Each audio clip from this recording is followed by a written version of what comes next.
살아가고 있기 때문에 대단히 유익합니다. 그래서 과학이 발달한 이 시대에서 우리가 성경을 어떻게 더 깊이 이해할 수 있는가 하는 것이 이 과목의 요지입니다. 여기 전체적으로 어떻게 강의할 것인가 하는 내용이 담겨 있는데, 오늘은 이제 2시간 반 정도 주어져 있는데 이걸 다 하지 못하고 아마 이 강의 목적, 그 다음에 진화론 문제, 참고하기 증거, 창세기 1장 관한 부분까지 아마 진행되지 않겠나 생각이 됩니다. 성경과 과학은, 여기서 과학이라고 하는 것은 참과학을 이야기합니다. 참과학. 진화론이 아니고 서로 상보적이다. 서로 도움을 주는 거예요. 과학을 더 잘 이해할 수 있도록 하는가 하면 성경의 말씀을 더 깊이 깨닫게 하는 것. 아주 요긴한 것이 과학입니다. 히브리서 11장 3절 말씀에 믿음으로 모든 세계가 하나님의 말씀으로 지어진 줄 우리가 아나니 보이는 것은 나타난 것으로 말미암아 된 것이 아니니라. 이것은 뭡니까? 우리가 믿음을 가져야 된다는 이야기입니다. 믿음을 가져야 된다. 근데 로마서 1장 6절 말씀은 창세로부터 하나님의 보이지 아니하는 것들, 곧 그분의 영원하신 능력과 신성이 그분이 만드신 만물에 분명히 보여 알려졌나니 그러므로 그들이 핑계하지 못할지니라. 이 말씀은 성경으로 말씀하지 않아도 사람으로 태어났다고 한다면 이 세상을 살펴보고 밤하늘을 살펴보고 사람을 볼 때에 하나님이 계신다 하는 것을 알 수 있다고 하는 거예요. 그렇기 때문에 이 말씀은 하나님이 존재하시냐 하지 않냐는 것은 증명 문제가 아니에요. 그건 사람이라고 하면 바로 알 수 있어야 된다. 그게 사람이에요. 근데 로마서에는 계속해서 사람들이 불어 잊으려 합니다. 알면서도 하나님 안 계신다고 이렇게 한다고 하는 거예요. 그래서 이 하나님 믿지 않는다고 하는 것은 얼마나 큰 죄인가 하는 것을 사도 바울이 이야기하고 있는 것입니다. 이 강의 목적은 우리가 가지고 있는 기독교적 세계관 또는 성경적 세계관을 공부해야 하는 것입니다. 왜냐하면 이것이 역사적인 사실이다. 창조, 또 타락, 그 다음에 노아 홍수, 바벨탑 사건, 이것이 과거의 역사적인 사실이었다는 겁니다. 그것을 과학은 성경에 기록된 것을 좀 더 이해하기 쉽도록 도와주는 거예요. 그리고 요즘 전 세계가 진화론의 지배 아래에 있어요. 진화론의 문제점이 뭔가, 그 다음에 그 폐해가 뭔가, 사람들이 하나님을 떠나게 만드는 거예요. 궁극적으로 진화론 뭡니까? 무신론이에요. 무신론. 이것이 모든 영역에 영향력을 미치고 있어요. 근데 교회에 알게 모르게도 진화론이 들어와 있다고 하는 사실입니다. 그리고 이 강의 목적은 성경 이해와 복음 전하는 데 그 기초에 도움이 되는 겁니다. 사도 바울이 그리스, 여기 로마 사람들하고 하나님이 계신 것을 토론할 때에 그것을 변정이라고, 변정. 근데 창조과학은 참과학을 통해서 하나님의 말씀을 우리가 밝게 드러낼 때 이것을 험정이라고 해요. 험정. 그래서 이 모든 분들이 더욱더 신앙을 깊이 증진할 수 있도록 도움을 준다라고 하는 것이 강의 목적입니다. 자, 하나님이 세상을 창조하셨다는 그 진리를 향한 여정에 있어서 1500년대, 1600년대에 살았던 갈릴레오 유명하신 분이에요. 목성의 위성 4개를 발견합니다. 이분이 지금 목성 위성을 관측하고 있습니다. 그 다음에 근대 천문학의 아버지라고 합니다. 이분이 뭐라고 이야기했냐면, 하나님은 인간에게 2권의 책을 주셨다. 한 권은 성경이고 다른 한 권은 자연이다. 성경은 인간이 어떻게 천국에 가는지를 보여주고 자연은 하나님의 솜씨를 보여준다. 이렇게 얘기했어요. 그래서 이분이 망원경으로 뭘 발견했느냐. 별을 살피면서 결국 뭡니까? 천동설이 아니고 지동설이다 라고 하는 걸 밝혀내면서 더욱더 하나님의 영광을 드러낸 거예요. 하나님께서 온 우주를 창조하셨다. 그것을 확실하게 보여주는 겁니다. 그런데 요즘 뭐 화성, 금성, 여기 뭐 화성에 나사에서 로켓 발사를 하고 그럽니다. 왜 그러냐? 거기에 이 생물체가 있는다. 그 다음에 앞으로 여기 지구가 문제가 생기면 화성 가서 살 수 있다. 이런 이야기를 하는데 그것은 전혀 믿을 수 없는 이야기들이에요. 화성은요, 먼지 폭풍이 얼마나 심한지 우주 공간에서도 화성의 먼지 폭풍을 볼 수가 있어요. 거기는 사람이 살 수 있는 곳이 전혀 아니에요. 이 지구에서 정말 지옥 같은 것이 있다고 한다면 금성, 금성. 그 다음 지구, 화성, 금성은 샛별이지만 거기는 실상은 지옥이에요. 아마 지옥이 따로 없고 거기 보내면 지옥이 됩니다. 거기는요, 낮의 온도가 500도. 예. 하루 기간이, 하루 길이 한 160일 정도, 하루가 160일이에요. 그러니까, 금성에도 그 위성을 보냅니다. 보내가지고, 금성에 착륙해서 쭉 내려가다 보면 도착했어. 몇 시간 있으면 어떻게 돼? 신호가 끊어져요. 왜? 500도니까 다 녹아버려요. 네, 500도니까. 그런 것입니다. 이것도 다 하나님께 창조하셨어요. 목적이 있어요. 예. 태양계 창조의 목적도 우리가 알아야 됩니다. 자, 그런데 하나님께서는 특별 창조를 하신 게 있어요. 우리 지구를 보세요. 지구. 맑은 공기가 있고 맑은 물이 있죠. 예쁜 꽃이 있죠. 귀여운 아이가 있죠. 맛있는 과일도 있죠. 향기로운 냄새도 나죠. 아름다운 경치가 있죠. 예쁜 여자도 있고 멋있는 남자도 있어요. 이걸 보면은 사람들이 이거 어떻게 이럴 수가 있냐. 화성, 금성에는 전혀 존재할 수 없는 굉장히 좋은 환경이 지구에 있다고 하는 거예요. 예. 근데 이건 누구나 알 수 있어요. 아, 이걸 보고 화성, 금성을 보고 지구를 보면 아, 이거 특별 창조다. 이걸 알아야 돼요. 근데 고등학교 때 지구과학이라는 과목을 배워요. 거기 보면요, 생명지대라고 하는, 생명지대. 지구는 태양에서 아주 적절한 거리만큼 떨어져 있는 위치에 있다. 그래서 온도가 유지된다. 생명이 살 수 있는 환경을 갖추고 있다. 라고 하는 생명지대에 지구가 들어있다. 그리고 풍부한 물이 있고 기권이 있고 지권, 따진 지권이 있고 생물권이 있다 라고 하는 것을 지구과학 시간에 가르쳐요. 거기에는 또 자기장도 지구가 있음으로 해서 사람들과 생명체가 살아갈 수 있다. 그 다음에 달이 있어. 위성. 달은 특별한 존재입니다. 달이 없으면 어떻게 되는가? 얼마나 달이 중요한가? 근데 지구가 태양 주위를 도는데 공전할 때에 원운동, 타원운동이 아니고 원운동을 함으로 해서 온도가 들쑥날쑥하지 않아요. 태양에 가까워지면 되게 뜨겁겠죠. 멀어지면 되게 춥겠죠. 그런 현상이 없어요. 그런데 태양 주위를 도는 행성 중에는 극도의 타원운동을 하는 것도 있어요. 근데 지구는 거의 원운동을 한다고.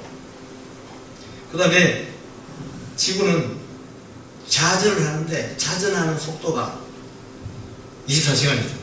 예. 이 기가 막힌 자전 속도예요. 이 자전 속도가 느려지면 어떻게 되겠어요?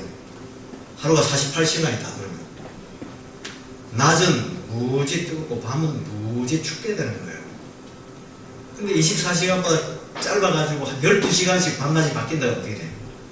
12시간씩 하루가 12시간이야. 너무 빨리 도니까 태풍이 하루에도 수십 개씩 올라오게 되는 거예요. 네. 그러니까 24시간 너무나 적절한 거예요. 사람들이 생각할수록 너무나 신기한 게 지구예요. 그리고 여러분, 개기인식 아시죠? 개기인식.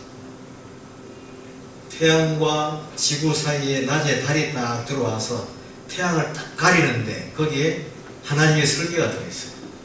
어떤 설계가 있습니까? 딱 보니까 사람들이 까만 안경을 쓰고 보니까 태양과 달의 크기가 똑같아.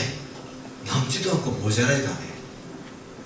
태양과 달의 크기만큼 지구에서 달까지 태양까지 거리가 비례식으로 되어 있는 거예요. 비례식으로. 그거 맞추기 힘들어요. 어떻게 그렇게 되어 있는가? 여러분, 여기 지금 한두 가지가 아니에요. 하나님의 특별 창조라고 믿습니까? 정상적인 사람이라 믿어야 되는 거예요. 그래서 하나님 계신다 하는 거는 로마서 1장 20절 말씀처럼 당연한 거예요. 뭘 증명할 게 뭐가 있어요? 이게 여러분, 지구의 자기장을 설명하는 거예요. 이 자기장에 태양에서 오는 굉장한 고주파들을 갖다가 다 차단시켜서 다 보내버립니다. 그리고 지구에는 또 오존층이 있어서 아직 막지 못한 것도 딱 커버시켜버려요. 그 다음에 대기층에서도 반사를 시켜서 아주 극히 미량만 들어옵니다. 그것도 요즘에는 좀 위험해서 너무 여름에 햇빛을 많이 쬐면 안 되게 돼 있어요. 근데 이런 자기장이 태양 주위에 있는 행성에 다 있는 게 아니에요. 그러니까 금성 같은 데 자기장도 없어요. 그러니까 뜨겁고 자기장도 없으니까 어떻게 돼? 그거 진짜 지옥이라는 거예요. 예. 이 지구는 참 묘하다. 너무너무 묘하다. 그 다음에 이게 뭡니까? 기권, 대기. 이 대기가 기가 막히게 돼 있어요. 대류권이 뭔지 아세요? 대류권? 말은 들었는데 내용 잘 모르죠. 대류 현상이 일어나는, 공기 순환이 일어나는 거예요. 이 올라갈수록 온도가 내려가 추워요. 그래서 한 10,000m 정도 올라가면, 그 10,000m 정도면 히말라야 산 높이 꼭대기가 한 10,000m 정도 되지 않습니까? 비행기가 날아가는 높이가 그 정도예요. 그래서 이게 위에가 대리권, 위가 성층권, 밑에가 대리권. 대리권에는 기상현상이 있어가지고 구름과 또 바람과 낙뢰와 이런 것이 막 일어나요. 그래서 멀리 갈 때는 성층권으로 날아갈 때, 성층권에는 기상현상이 없어요. 왜냐하면 대리권에서는 풍선이 따뜻한 공기에서 하늘 위로 올라가죠. 올라갈수록 위에 차가워지니까 밀도가 세지니까 공기는, 이 뜨거운 공기는 자꾸 위로 올라가게 돼 있어요. 온도가 내려가면 밀도가 높아집니다. 그래서 뜨거운 공기는 자꾸 위로 올라가는데, 이것이 성층권부터 들어가게 되면 거기는 오존층이 있어서 온도가 위로 올라가서 높아지고 있어요. 그러면 따뜻한 공기가 위로 올라가면 위가 더 따뜻하면 올라갑니까? 안 올라갑니까? 안 올라가요. 대류권에서 다시 내려와야 되는 거예요. 성층권에서는 대류 현상이 없어요. 올라갈수록 온도가 높기 때문에. 참 신기하게 되어 있어요. 그 다음에 중간권에 가서 다시 온도가 낮아집니다. 거기서는 대류 현상이 있어요. 대류권하고 똑같은 형태를 취하기 때문에. 그리고 열권에 가서 다시 온도가 높아져. 그래서 수증기가 밖으로 못 빠져나가게 되어 있습니다. 수증기가. 참, 이 대기도 하나님께서 기가 막히게 만드신 거예요.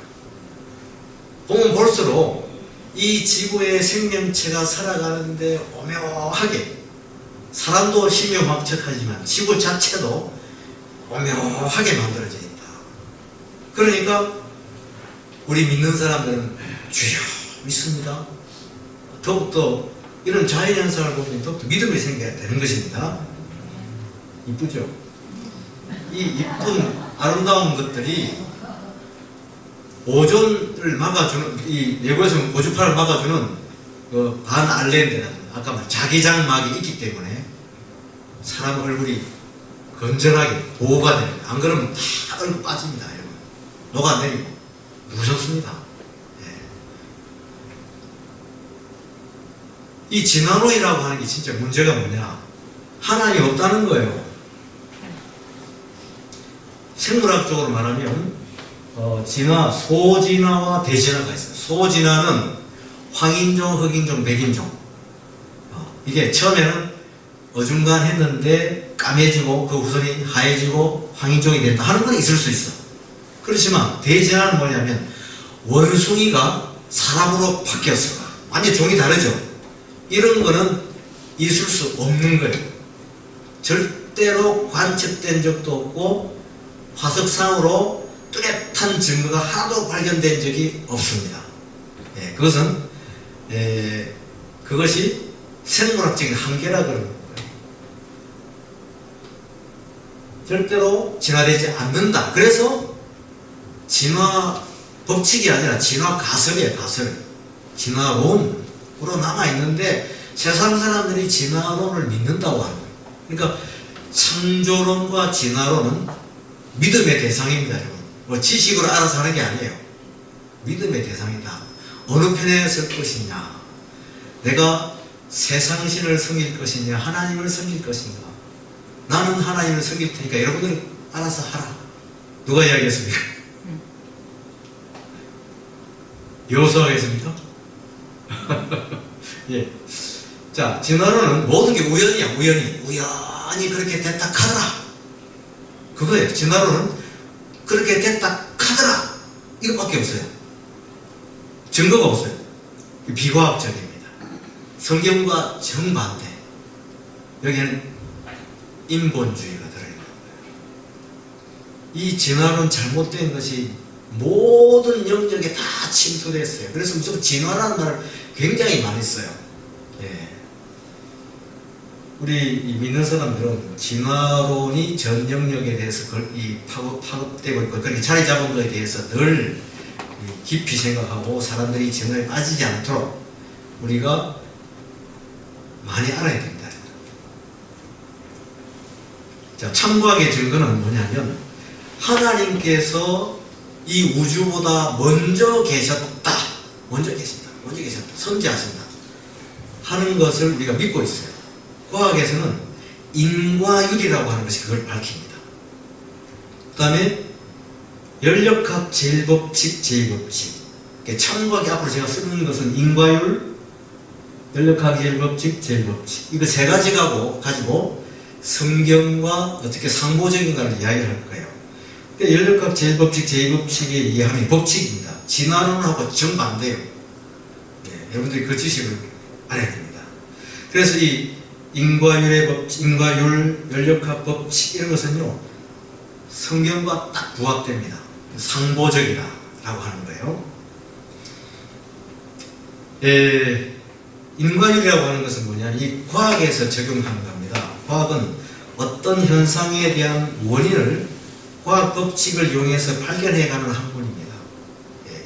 어떤 현상에 대해서 이 원인이 뭔가 과학 법칙을 이용해서 그 원인을 자꾸 추구해가는 것이 과학이에요. 근데 보니까 무엇이든지 원인 없는 결과는 없다. 이것이 인과의 법칙입니다. 그런데 그것을 낳게 한 원인은 결과보다 항상 더 크다라고 하는 것을 알 수가 있어요. 그래서 결과보다 원인이 항상 더 크다라고 하는 겁니다. 모든 사회 현상도 인과율에 의해서 움직이고요. 어떤 이유 때문에 만나고 그 만남이 또 다른 결과를 낳고 그 결과가 또 다른 결과를 낳고 과학적 수사도 마찬가지예요. 사람이 죽었어. 원인이 뭘까? 그게 수사예요. 예. 철학도 궁극적인 원인을 추구하는 게 철학인데 아직 이 철학이 하나님을 발견을 못하고 있어요. 세상에. 인본주의에 빠져 있습니다. 모든 종교는 뭡니까? 궁극적인 원인을 찾고 그 궁극적인 원인에서 세상이 나타났다고 이렇게 이야기를 하겠죠. 예. 이 기독교, 그러면 모든 종교에서 궁극적 원인이 있는데 그 원인이 무엇이냐? 정말로 우주의 궁극적 원인이 우리 성경에 있는 하나님하고 같은 분인가 하는 걸 우리가 알아야 되겠죠. 자, 그런데 인과의 법칙이라든지 연력학 법칙은 우리 하나님이 그분이다 하는 것을 증거하고 있어요. 인과론 원인과 결과의 법칙인데 빅뱅 이론이죠. 빅뱅 대폭발 이론. 이것은요 인과의 법칙이 어긋나요.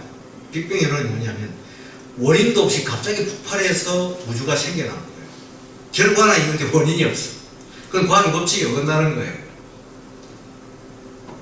알겠습니까? 예, 대폭발이 나타났는데 원인이 아무것도 없어. 무에서부터 갑자기 일어나 빵 터져가지고 나타나는 시간, 공간, 물질, 우주가 폭발적으로 나타나는 거야. 그 알라딘의 램프 이야기 아시죠? 막 비비면 주문해 오면 거기서 거의 나타나서 주인님 무엇을 해드릴까요? 하는 것보다 더 우스운 게 빅뱅 이론입니다. 자, 만물의 궁극적인 원인이 무엇인가를 생각할 때에 우리가 보이는 것은 다 결과입니다. 보이는 것. 다 결과예요. 이 광대무변한 우주도 나타난 결과라고 하는 거예요.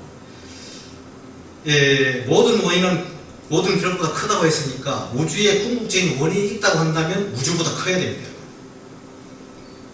자, 그리고 결과에 나타난 속성들은 궁극적인 원인이 가지고 있는 속성이 결과에 나타나는 거예요.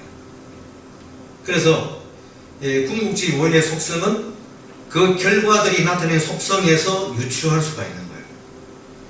여기 나타난 여러 가지 속성들을 가지고서 그것은 저절로 생길 수 없는 것이기 때문에 궁극적인 원인에서 부여되는 것이다. 자녀들이 모두 부모를 닮죠? 그래도 부지런한 아이가 있습니다. 학교에 맨날 일찍 와요. 그런 아이는 아버지나 어머니 한 분이 분명히 뭡니까? 부지런한 분이에요. 틀림없어요. 네. 어떤 아이가 용돈을 굉장히 많이 쓰고 있어. 그럼 그 부모는 뭡니까? 부자겠죠? 그건 알 수 있어요. 네, 간단합니다. 자, 궁극적인 원인을 유추해 봅시다. 지구에 생명체가 살아있죠. 생명이라고 하는 것은 생명에서 생명이 나오는 거예요. 그러면 궁극적인 원인은 어떻게 돼? 살아있다 라고 유추해야 되는 거예요. 그 다음에 우리 사람들에게 인격이 있지 않습니까? 인격은 저절로 생기는 게 아니에요. 그러면 이 인격도 궁극적인 원인에서 유래된 겁니다. 따라서 궁극적인 원인도 인격적이다. 또 우리 사람들에게는 부모와 자녀 사이에 극진한 사랑이 있어요. 그럼 이 사랑도 하나의 속성이죠. 그럼 이 저절로 생긴 게 아니에요. 이것도 뭐냐? 궁극적인 원인의 속성이 나타난 거란 말이에요. 또 사람은 불순한 마음을 가지고 동정하는 마음이 있어요. 이것도 저절로 생기는 게 아닙니다. 이것도 궁극적인 원인이 부여한 겁니다. 예. 긍휼을 베푸는 그런 속성도 궁극적인 원인이 갖고 있어야 돼요. 자, 그런데 우리가 좀 더 우주적으로 살펴보게 되면 우주에 3요소가 있어요. 이거 앞으로 굉장히 중요한 건데 공부하게 됩니다만 시간, 공간, 물질 들어보셨나요? 우주의 3요소 시간, 공간, 물질입니다. 아주 중요합니다, 여러분. 자, 시간의 속성이 뭘까요? 영원히 흘러가는 거예요. 영원히. 또 우주는 얼마만큼 큽니까? 무한히 크다. 자, 영원히 흘러간다, 무한히 크다 속성들입니다. 그 다음에 우주의 전 질량과 에너지를 측량할 수 있냐? 측량할 수 없어요. 측량 불가합니다. 예. 그 다음에 우주의 수많은 법칙들이 서로 충돌하지 않고 우주가 질서와 조화를 유지하고 있어요. 이거는 무엇을 이야기합니까? 어떤 이런 법칙들이 존재한다 하는 것은 뭐냐? 궁극적인 원인의 지적 수준을 나타내는 거야. 무한한 지능이 있어야 됩니다. 그래야 연력학 법칙, 만유인력의 법칙, 전기의 무슨 법칙을 만들어낼 수 있는 거예요. 법칙이 저절로 생기는 게 아니에요. 여러분 이 자료 다 드릴 거예요. 네, 이미 줬으니까 나중에 서로 받아보시면 됩니다. 자, 그래서 계속 유추해 봅시다. 우주의 3요소가 시간, 공간, 물질인데 시간은 어떤 속성이 있습니까? 방금 이야기한 대로 영원성. 궁극적인 원인은 영원해야 된다고 하는 거예요. 또 공간은 무한하죠. 이 무한성도 속성이니까 궁극적인 원인은 역시 무한해야 돼.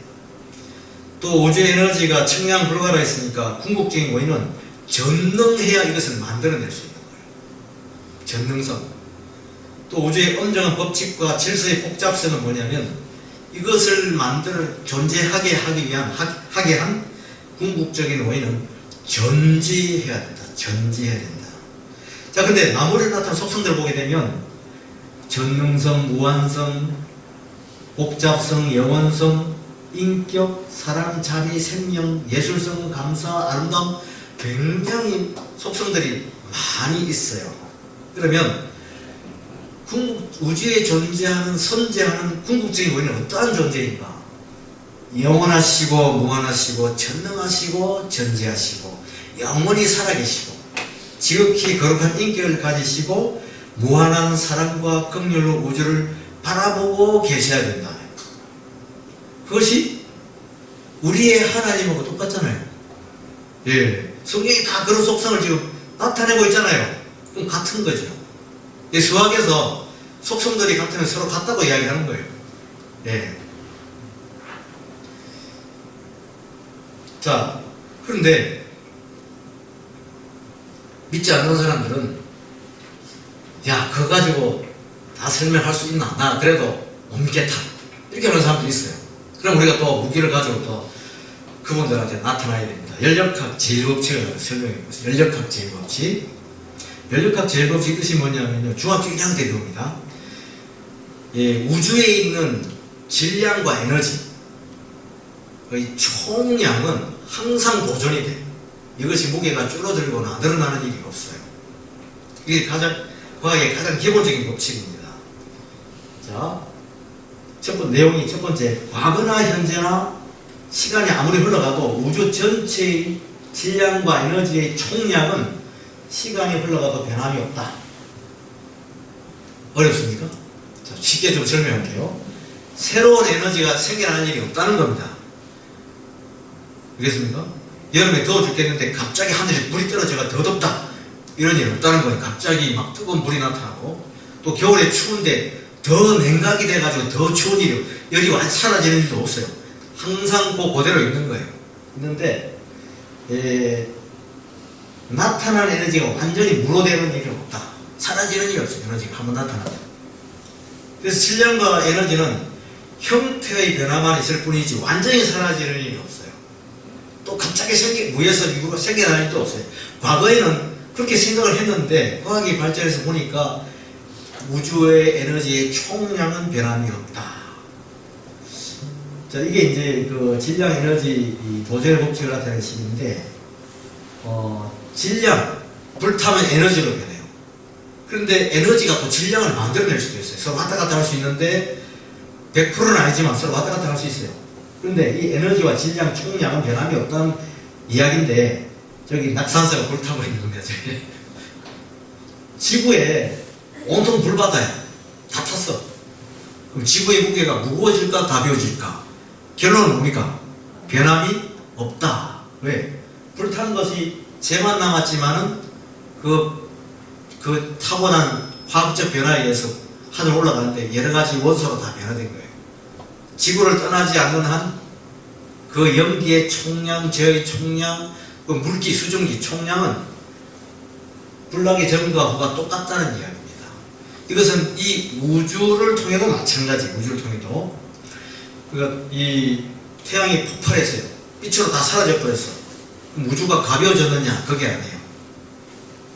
무게는 변함이 없다. 자, 연력학 제일법칙에 의문이 있습니다. 우주는 하나의 거대한 에너지 저장소임에 틀림이 없어요. 자, 그런데 대폭발 이론은 연력학 제일법칙에 위배됩니다. 갑자기 뻥 터져서 나왔는데 무엇에 원인 없이 나타났어요. 그러니까 에너지의 기원을 알 수 있었어요. 모르는 거예요. 진화론 과학으로는 에너지의 기원을 알 수가 없어요. 그 다음에 존재하는 우주의 에너지와 질량의 총량이 보존되는 이유는 뭔가? 과학에서 아무도 몰라요. 왜 사라지지 않는지, 왜 새로 나타나지 않는지 아무도 몰라. 그럼 어디서 알 수 있느냐? 성경에 보면 그 해답이 나와요. 신기하게도. 예, 우리가 성경을 찾아봅시다.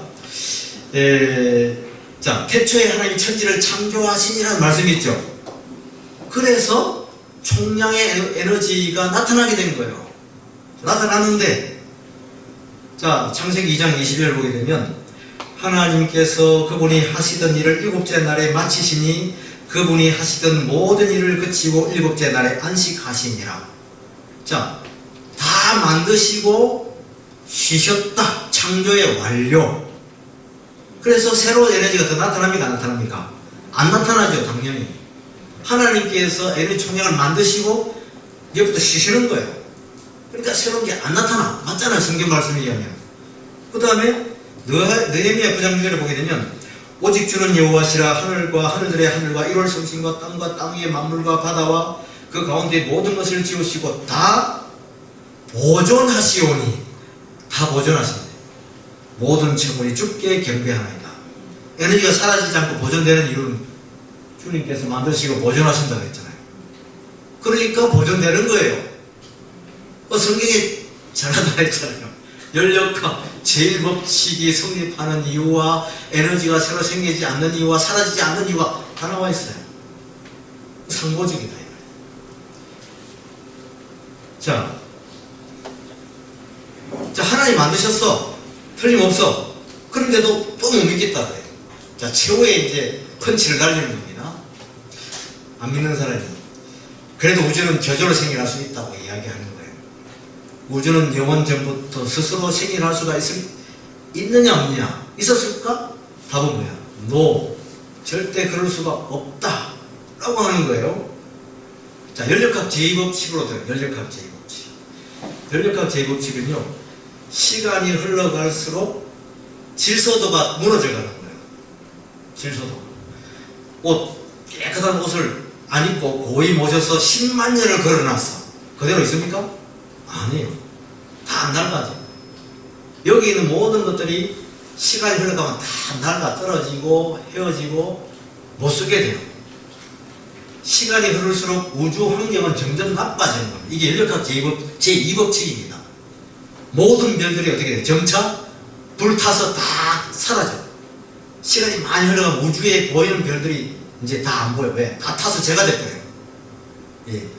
그래서 우주는 열이 사라지는 거예요. 뜨거운 열이. 우주는 궁극적으로 열사 상태, 열이 다 죽어버려요. 그것을 히트데스라, 열이 죽는다. 그리고 우주는 궁극적으로 어떻게 됩니까? 영원한 쓰레기장으로 변하는데 쓰레기 무게는 변함이 없어. 예. 연력학 제1법칙에서 무게는 변함이 없다 그랬죠. 쓸모없는 에너지로 자꾸 바뀌어간다 이 말이에요. 이것을 다른 말로 엔트로피 증가의 법칙, 무질서도가 증가한다. 연력학 제2법칙은 엔트로피 증가의 법칙이라고 해요. 엔트로피 무질서도를 해요. 엔트로피 무질서도가 증가해간다. 이 모든 사물에 다 적용이 돼요. 자, 이런 이론을 가지고 한번 생각해보면 이 현재의 우주는 살아있지만 결국은 뭡니까? 다 죽어버린다는 거예요. 연력학 제2법칙의 결론. 자, 우주가 영원 전부터 만약에 재혼자들이 어떤 잘못된 생각대로 하면 영원 전부터 존재했다고 생각해 봅시다. 그럼 지금 우주는 어떻게 돼요?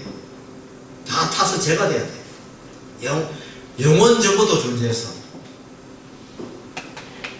우주는 영원히 죽어가기 때문에 우주는 반드시 시점이 있어야 된다고 하는 거예요. 그럼 시점은 언제 있어야 되느냐? 아주 가까운 과거의 시점이 있어야 돼요. 시작점이. 시작점입니다. 자, 그림을 한번 표시해 봅시다. 자, 위에 그림. 현재 우주는 살아있죠. 은하계가 보입니다. 그죠? 이것이 세월이 좀 흘러가면 다 타서 재가 돼가지고 은하계도 안 보여. 과학자들은 아무리 살펴봐도 은하계 없어. 과학자도 존재하지 않거든. 우주가 다 불타 재만 남아버려요. 근데 만약에 영원 전부터 은하계 우주가 있었다 그러면 지금 어떻게 돼? 영원 전부터 있었어. 그럼 지금 어떻게 돼? 재밖에 안 남는 거예요. 이해할 수 있어요? 이 은하가 재가 되는 시간은요, 한 1천억 년 지나간다고 칩시다. 많이 준 겁니다. 그 영원한 시간입니까? 아니죠. 1천억 년 아주 큰 시간이지만 영원한 시간은 아니에요. 그러면 그보다 더 큰 영원 전에 이 우주가 살아있다고 한다면 지금 어떻게 돼? 다 타서 재가 돼야지. 수명이 1천억 년밖에 안 되는데 그 말입니다. 그래서 지금 우주가 살아있죠. 이 우주가 살아있으려면 우주는 가까운 과거에 시작이 돼야 돼. 영원 전부터 존재했다고 한다면 지금 어떻게 됐다? 다 죽어버렸다. 연력학 제2법칙에 의해서. 이해할 수 있습니까? 그래서 이 연력학 제2법칙은 진화론자들에게 결정타를 매기는 거예요. 자, 보십시오. 시간 1천억 년 또는 더 큰 해가 있다 하더라도 영원한 시간에 비하면 한 정점에 지나지 않는 거예요. 영원히 흘러가. 우리 죽고 다 죽었어. 영원히 흘러가. 영원히 흘러가. 주님이 영원한 후에 재림하셔. 영원히 흘러가. 자, 여러분, 그러면 이 한 정점에 우주의 탄생과 죽음이라는 시간이 한 정점에 다 이루어지는 거예요. 그러니까 영원 전부터 스스로 존재했다면 우리는 지금 있어 없어? 없는 거예요. 이해할 수 있습니까? 네. 그래서 이 미국의 유명한 진화론 과학자 아이작 아시모프라는 사람, 이 사람은 영원히 살고 싶은데 성경을 봐도 이해할 수가 없어. 아주 유명한 SF 소설가입니다. 이 사람. 이분이 대학 교수인데 굉장히 유명했던 사람이에요. 이 사람 죽었어요. 그런데 죽기 전에 뭐라고 했느냐? 나는 왜 우주가 갑자기 생겨나서 환하게 밝아지다가 다시 영원한 어둠 속으로 사라지는지 그 이유를 모르겠다. 굉장히 비통하게 생각하면서 허무하게 생각하면서 죽어버렸어. 하나님 안 믿었어. 성경 보고부터 여러분. 자, 연력학 제2법칙은 결과적으로는 우주가 스스로 생성 소멸되지 않는다고 하는 거예요. 근데 존재하니까 뭡니까? 우주 외적인 존재가 선재해서 만들어야 된다고 하는 생각이 됩니다. 자, 성경에는 그 말씀이 있나 없나? 굉장히 많아요. 자, 우주가 죽어가는 것에 대해 시편 102편. 그것들은 천지는 없어지려니와 주는 영존하시겠고 그것들은 다 옷같이 낡으리니 의복같이 바꾸시면 바꾸려니와 그대로 놔두면 다 낡아 없어진다는 이야기. 이사야서 51장 6절.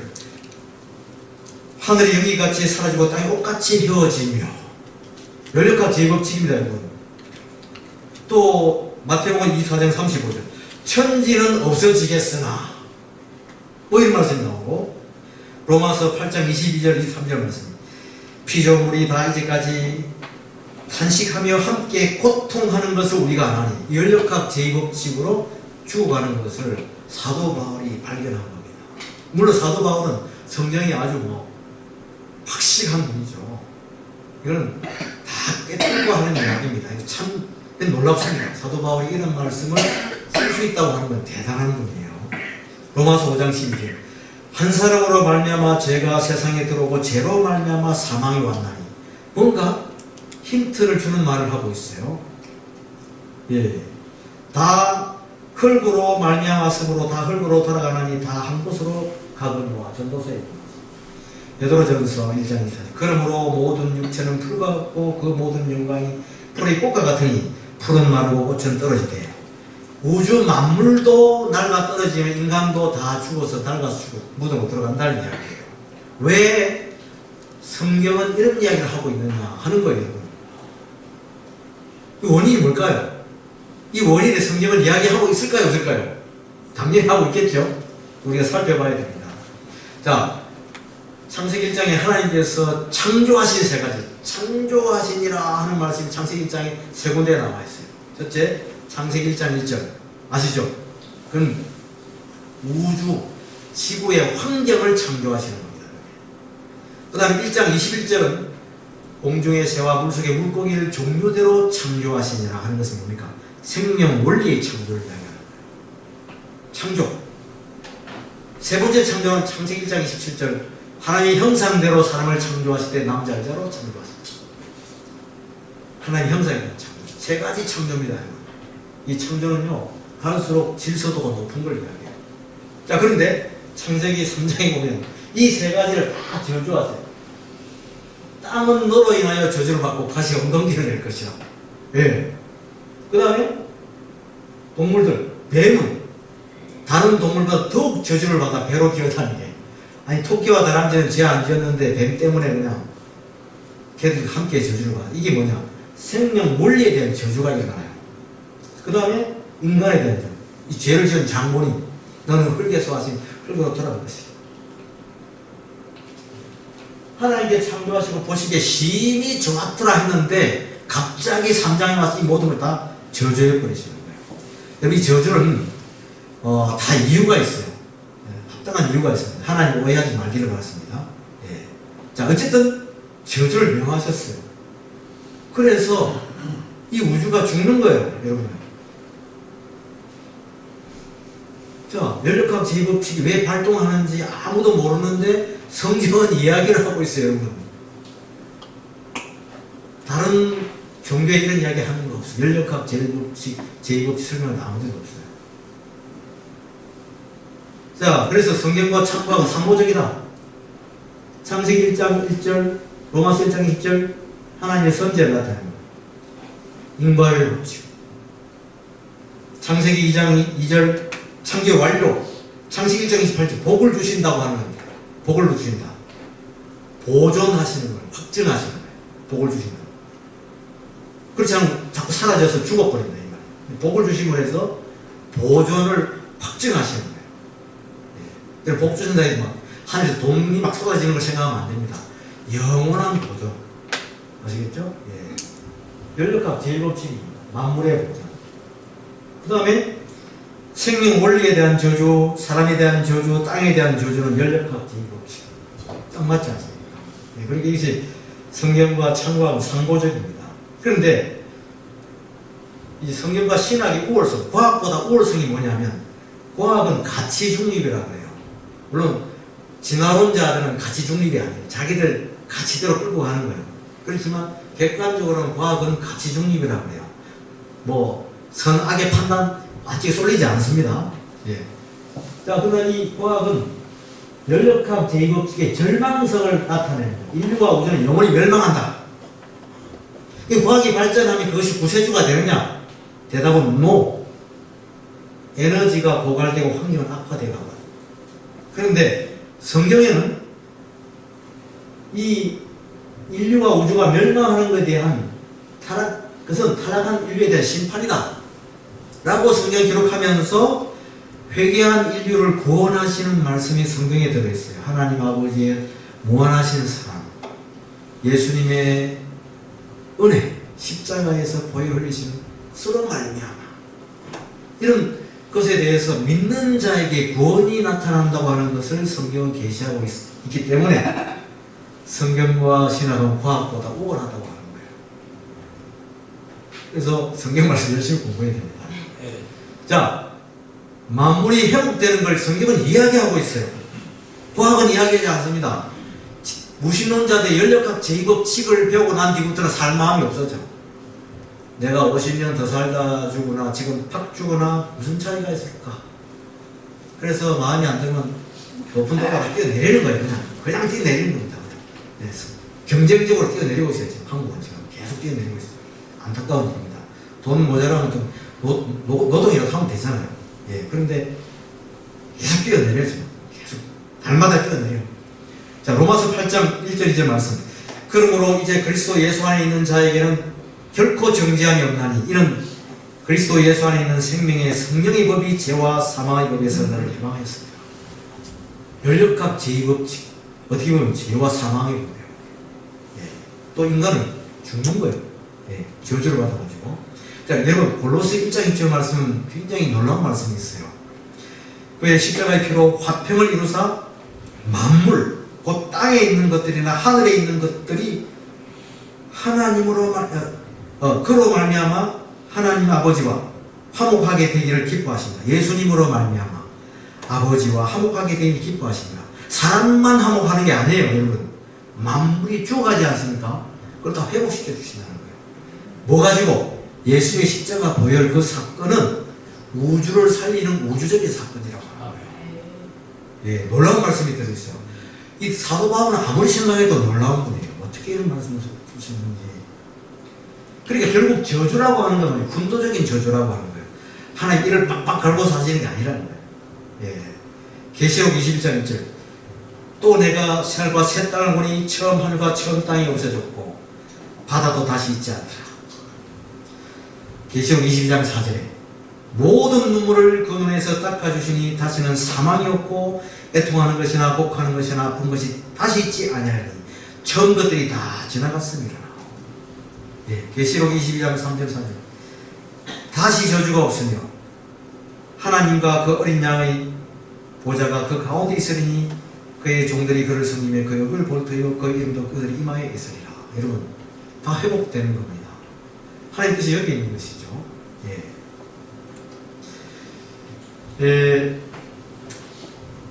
이 과학으로 성경 말씀을 풀어야 할 때가 있어요. 그것이 성경 이해하는 데 굉장히 도움이 됩니다. 예를 들어 창세기 22장 17절을 보게 되면 내가 내게 큰 복을 주고 내 씨가 크게 번성하여 하늘의 별과 같고 바닷가의 모래와 같게 하리니 내 씨가 그 대적의 성문을 차지하리라. 여기 하늘의 별의 수와 바닷가의 모래의 수를 비교하는 게 나와요. 또 예레미야 33장 21절 마찬가지. 하늘의 만상은 셀 수 없으며 바다의 모래는 측량할 수 없나니 이렇게 말씀이 나와 있죠. 자, 여러분, 옛날 사람들은 하늘의 별이 몇 개가 있는가 하면 대개 5,000개 전후라고 이야기했어요. 그래서 다시 알렸어요. 세계적으로 공통적으로 5,000개, 어떤 나라는 4,000개, 어떤 나라는 6,000개, 거기 딱 정확하다고 하는데 그 시대에 하늘의 별과 바닷가의 모래의 수는 헤아릴 수 없다. 근데 지금 어떤 과학자가 바닷가의 모래 개수를 전에 말씀드렸죠. 계산해 보니까 1대 0이 22개 붙어요. 1대 0이 22개 한번 시작해보세요. 못 시작입니다. 근데 하늘의 별이 얼마나 많은가 계산했는데 은하가 한 1,000억 개 정도 있대, 우주에. 근데 그 은하마다 별이 한 1,000억 개 있어요. 그래서 1,000억 곱하기 1,000억 하니까 1대 0이 22개 붙는 거예요.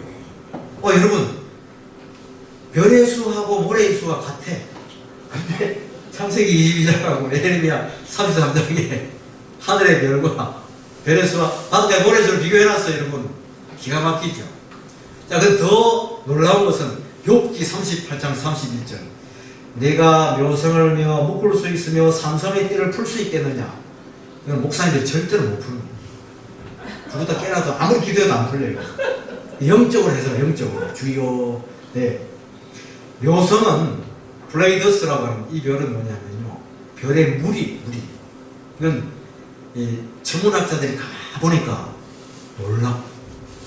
묘성이 별의 떨기별로 돼. 떨기별. 한 동네에 있는 별을 떨기별이라고 해. 그걸 성단이래. 성단. 성단은 구상성단이고 상계성단이 있는데 묘성은 상계성단. 몇 개의 별의 무리가 항상 같이 움직여.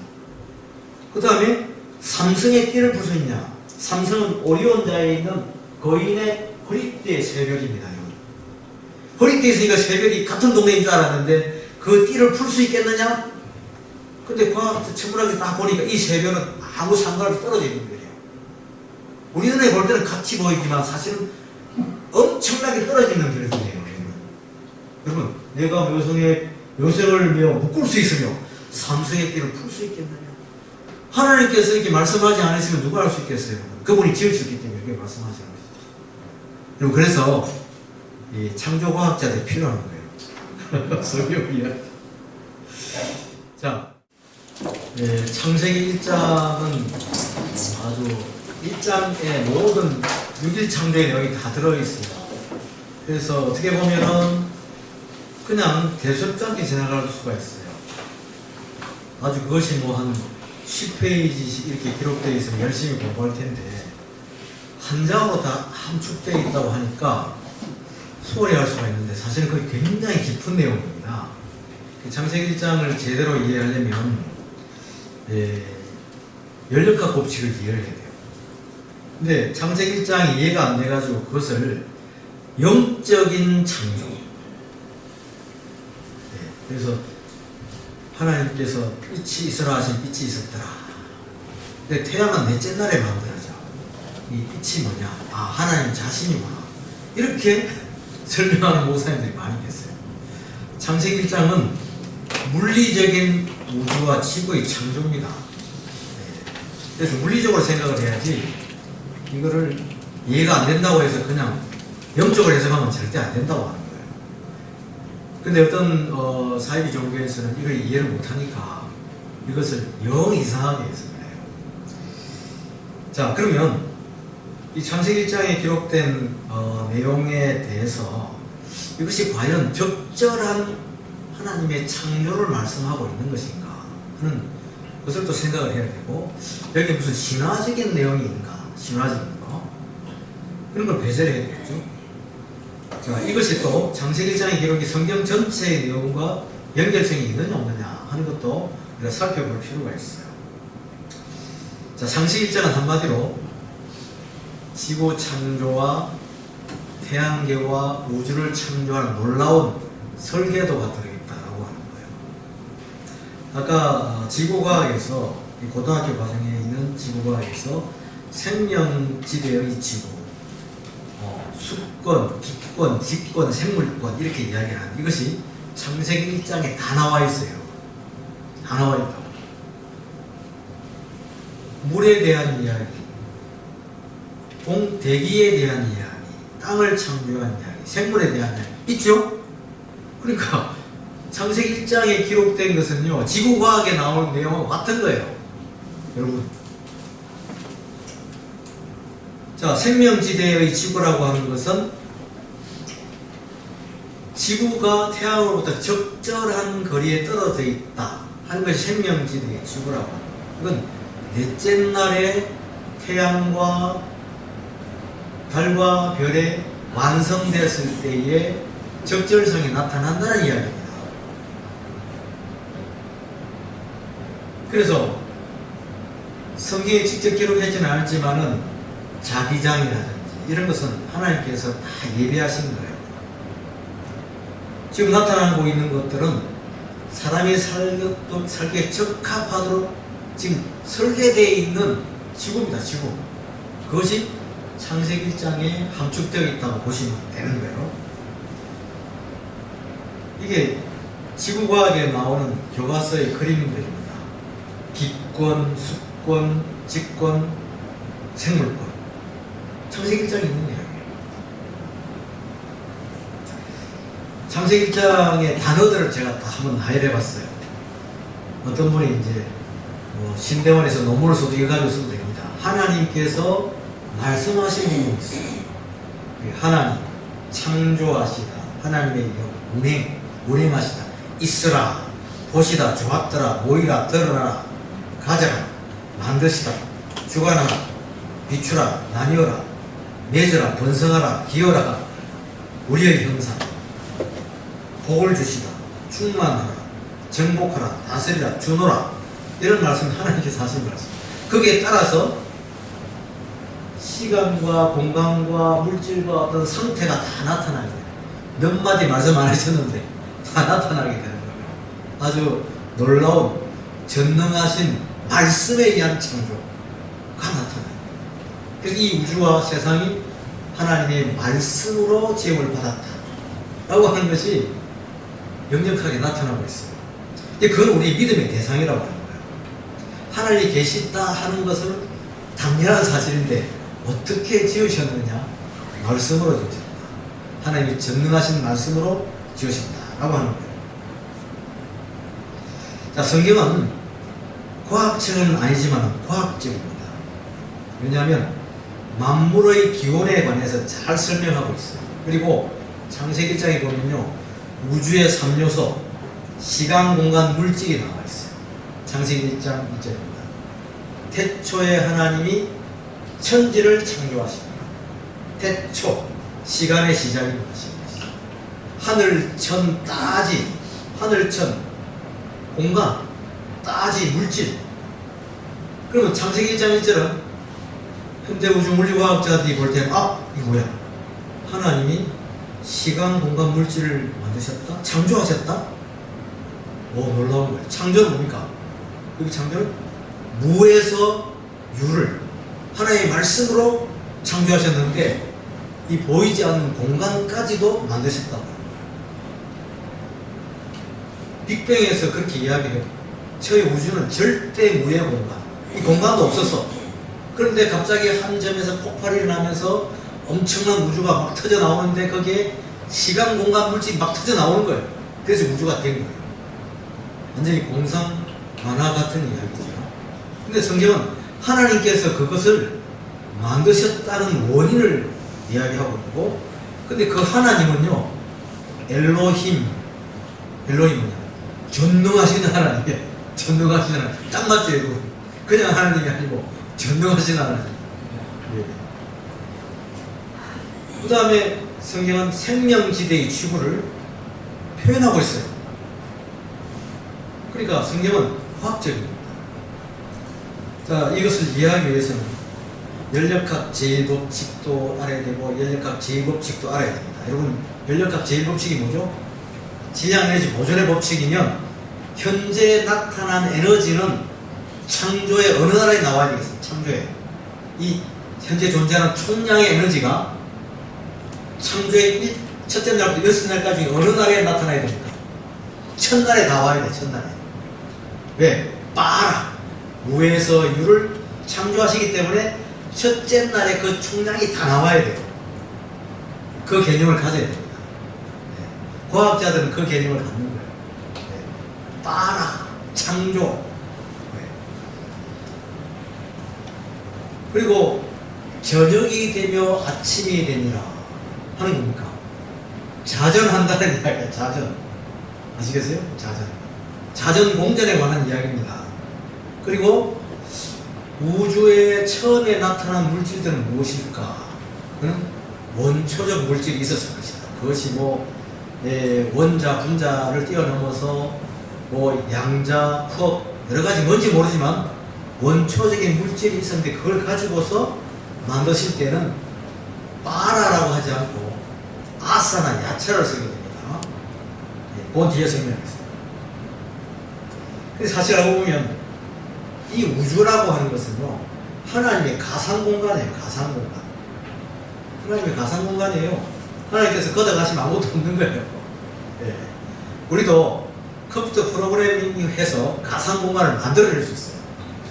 설계를 잘 해가지고 다 해서 그 다음에 엔터키를 딱 치면 가상공간이 딱 나타나요. 그거하고 똑같은 거예요. 하나님께서 보실 때. 예. 자, 전능하신 하나님께서 엘로힘, 전능하신 하나님.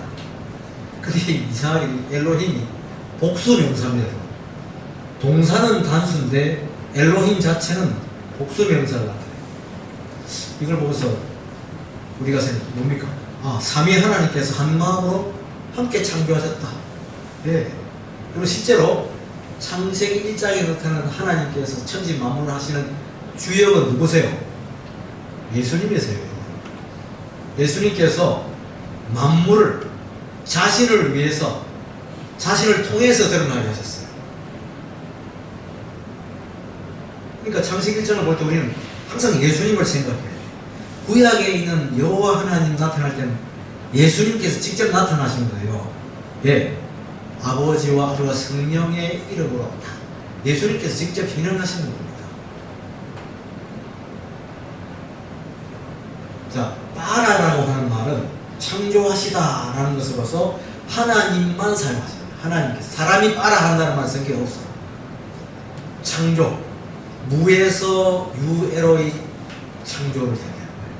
그리고 또 빠라의 뜻은 뭐냐면 있는 것 갖고 만들더라도 전혀 차원이 다른 걸 만들어내실 때, 그리고 질서도가 훨씬 높은 걸 만들어내실 때 그것도 창조라고 해요.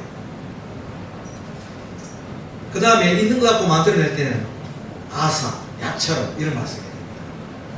근데 거기에 나타난 세 가지 창조는 아까 말씀드린 대로 지구 및 우주 환경에 대한 창조는 무에서 유로의 빠라를 말해요. 창세기 1장 1절입니다. 생명 원리의 창조는 흙으로 만드시되 전혀 차원이 다른 더 높은 복잡도를 갖는 생명 원리의 창조를 이야기합니다. 이 창조는 하나님께서 하시지 아니하면 나타나지 않는 겁니다. 진화론은 뭐예요? 시간이 지나가면 무생물이 미생물이 되고 미생물이 고등생물로 진화해 간다.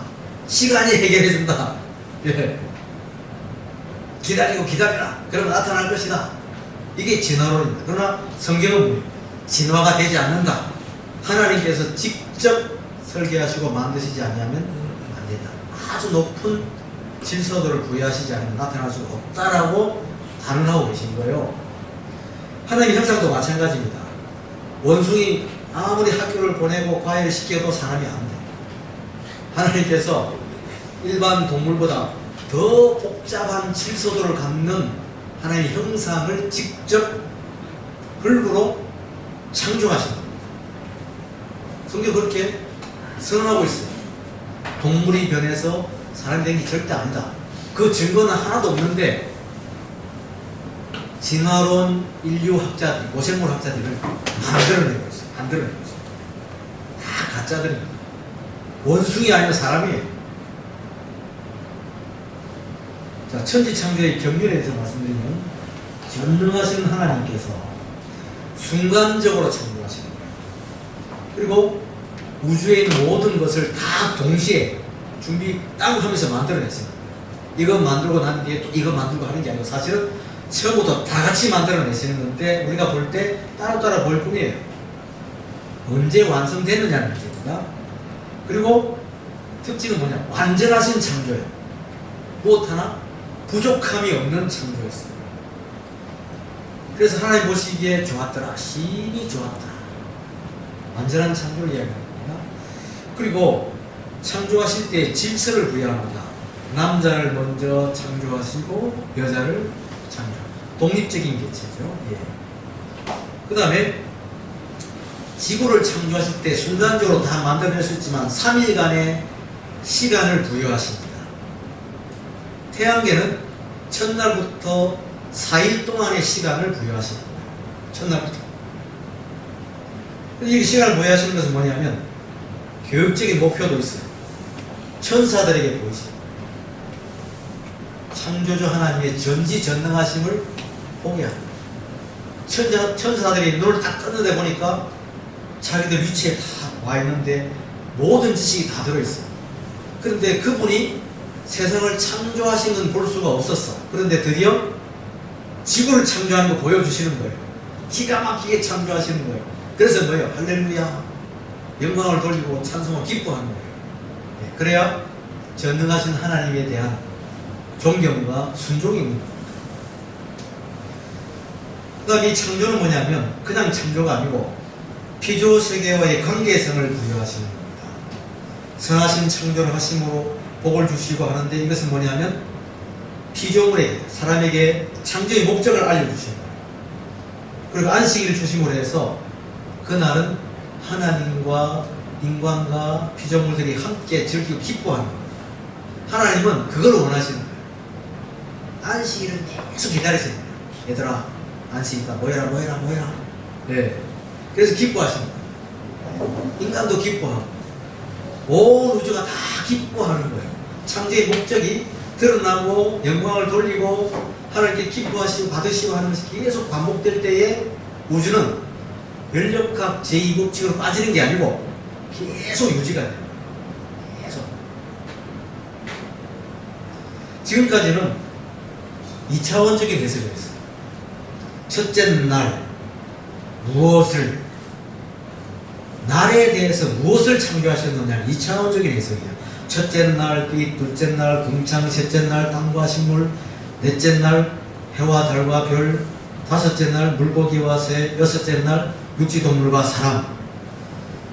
초등부, 중등부, 고등부 다 이렇게 가르쳐요. 완전히 몽학 선생이 그렇게 몽학 선생. 그리고 왜 빛을 보고 태양과 해와 다른 해는 뭐예요? 네. 그 설명을 잘 못해. 자, 연력학 제1법칙을 생각하세요.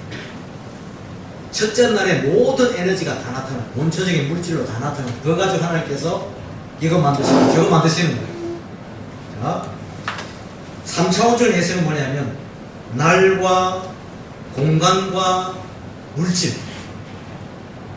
자, 첫째 날에 지구는 어떤 상태입니까? 물로 덮인 지구였어요. 이 물로 덮인 지구가 둘째 날에 어떻게 됩니까? 궁창이 나타나고 궁창 위의 물과 궁창 아래의 물로 바뀌고 셋째 날에 궁창 아래의 물에서 육지가 올라오고 식물이 나타났어. 그래서 지구 환경이 완성되었다. 그 다음에 태양계는 어떻냐? 태양계는 첫째 날에 뭡니까? 에너지, 질량 에너지 총량이 태양계에 있는 거예요. 태양의 위치에도 있고 모양은 없어. 그렇지만 그 총량이 존재하는 거야. 그러면서 여기 그림 있지 않습니까? 한가운데 거대한 가스 덩어리가 물로 덮은 지구를 향해서 빛을 발하는 겁니다. 하나님께서 빛이 있으라 하니까 그 원초적인 물질들이 빛을 발하기 시작합니다. 진화론자들이 말하는 태양의 형성 중에서 성운설이 성운설. 수소가스들이 뭉쳐서 항성이 되는 거. 그걸 성운설이라고 해요. 회전하면서 중심으로 막 빨려 들어가면서 거대한 중력이 생기면서 태양의 덩어리가 생겨요. 그런데 성운설은요 틀렸어요. 왜냐하면 성운설로 태양이 생기지 않습니다. 뜨거워지면 폭발하기 때문에 절대 뭉쳐지지 않는다고 되어 있어요. 네, 그 천문학자들은 상식. 그런데 이 성운설은 지금 뭐냐면 합당한 설명이 아니다. 다른 식으로 설명합니다. 그러나 창세기 1장에 나타난 첫째 날부터 이 에너지 덩어리가 뭉쳐지면서 하나님께서 뭉쳐라고 말씀하시니까 뭉쳐지는 거죠. 그래서 넷째 날 가서 해와 달과 별이 제 모습을 나타낸다 하는 것이 이 첫 번째 그림으로 이해하시면 됩니다. 지구는 그런데 뭡니까? 하얗게 물로 덮인 상태로 나타납니다. 이게 기가 막힌 거예요. 물로 안 덮었으면 어떻게 됩니까? 다 불덩어리 되는 거예요. 불덩어리. 여러분 순간적으로 창조하시기 때문에 다 불덩어리. 열마다 열. 이거 물리적인 지구 우주의 창조예요. 그런데 물로 덮었다. 기가 막힌 겁니다. 여러분. 근데 지구 가운데 불덩어리죠. 예, 전체가 물이에요. 근데 물로 덮었기 때문에 겉은 식어 있어요. 그런데 거기에서 암석이 형성되는 거예요. 화강암이라고 하는 것이 순간적으로 형성되는 증거가 바로 물로 덮었다는 거예요. 자, 이 지구가 물로 덮여 있다. 굉장히 과학적이죠. 지금 지구의 육지를 불조자로 다 밀어버려요. 그럼 이 육지가 바다 밑으로 다 들어가는데 해저 2500m 밑으로 다 들어가 버려요. 지구를 평평하게 하면 물이 2500m를 덮는다고요. 그게 창세기 1장 이야기예요. 창세기 1장, 2장, 1장 첫날, 둘째 날 이야기입니다. 여러분. 성경 기록이 과학적이죠? 지사학자들은 이거 보면 정말 미칠 것만 같아. 진화론자들은 성경이 이럴 수가. 어떻게? 물이라고 하는 특별한 겁니다. 이거 다른 데서 못 발견해요. 네, 화성, 금성, 목성, 토성 없어요. 그런데 어딘가 있긴 있는데 다 얼어있고 그래요. 지구만큼 이렇게 풍성하게 액체의 물이 존재한다. 액체의 물이 존재해야 될 이유가 뭡니까 여러분? 이유가 반드시 이유가 있어요. 지구의 온도를 유지하는 온도. 밤낮의 온도를 일정하게 유지하는 게 굉장히 중요한 요소입니다. 하나님은 전지전능하셨죠. 전지전능. 자, 그래서 이 지구가 둘째 날에는 그 물로 덮인 지구가 궁창이 가운데 나타나고 대기권, 궁창 위의 물과 궁창 아래의 물로 나뉘어졌다. 기권의 형성, 수권이 형성되고 기권이 형성되고 그 다음에 셋째 날에 궁창 아래의 물에서 육지가 올라와요. 육지가 올라오는데 그 밑에 기품의 샘들이 있어. 풍선처럼 밑에서 불어넣으니 올라오는 거예요. 그 기품의 샘이 나중에 터지면서 하늘로 올라가가지고 궁창의 물을 다 쓸어내리는 게 뭐예요? 노아 홍수 사건이에요. 성경은 딱 맞게 돼 있습니다. 예. 자, 기품의 샘이 있으면 어떻게 되는가? 하늘에서 비가 안 와도 안에서 물이 계속 솟아나는 거예요. 노아 홍수 전에는 하늘에서 비가 오지 않아요. 우리만 잘 만드신 것이 아니라 우리가 살고 있는 이 환경조차도 완벽하게 만드신 겁니다. 그것이 창세기 1장, 2장, 3장, 5장, 6장, 7장, 8장까지 나가는 이야기입니다. 셋째 날 육지가 올랐을 때 그 식물이 자라났어요. 아주 초과학적인 창조입니다. 자, 그런데 태양계는 어떻게 되어 있느냐? 태양계는 첫날에 질량 에너지 불변의 법칙, 총량의 에너지가 태양계에 있어가지고 이것이 가스 덩어리가 되면서 빛이 바라고 태양이 뭉쳐지면서 넷째 날 가서 완성이 되었어. 그래서 넷째 날 해와 달과 별은 빠라라가 하지 않고 아사 있는 거 가지고 완성되었다, 만드셨다라고 표현하는 거예요. 그러면 둘째 날, 셋째 날까지는 뭡니까? 태양계는 점점 완성되어 가는 겁니다.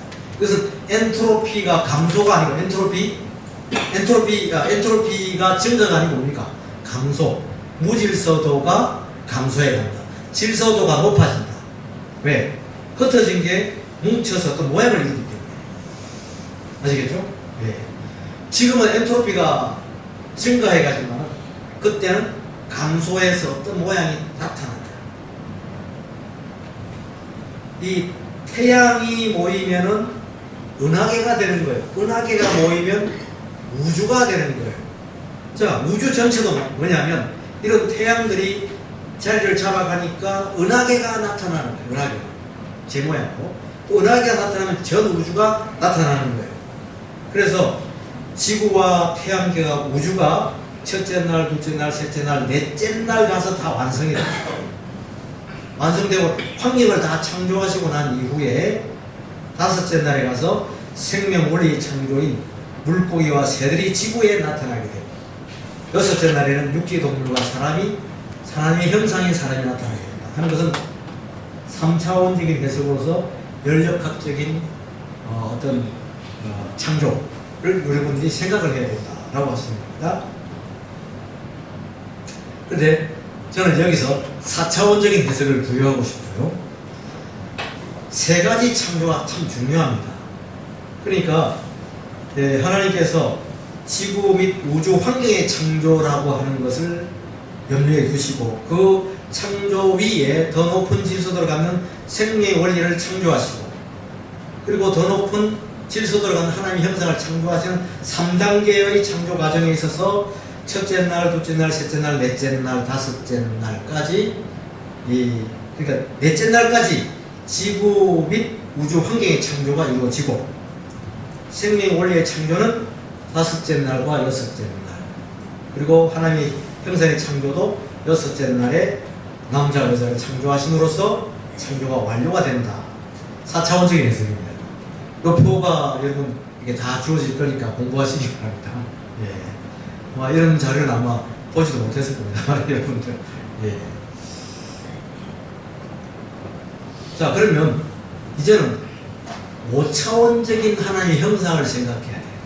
뭐냐면 아까 여기는 4차원적인 창조예요. 여기 나타난 하나님의 형상은 하나님과의 관계를 맺지 않는 원숭이보다 똑똑한데 하나님 몰라. 말은 하는데 무신론자들하고 똑같은 겁니다. 4차원적인 성인인데 하나님과 관계를 맺는 하나님과 피조세계의 관계를 결정할 때 우리는 5차원적인 인간입니다. 하나님께서는 우리에게 복을 주세요. 우리가 받은 복을 피조세계에 흘려보내는 거예요. 그 피조세계는 우리와 연합을 해서 이 엔트로피를 유지시키는 거예요. 말하자면 그렇게 해서 이것이 나한테 다시 복으로 돌아와요.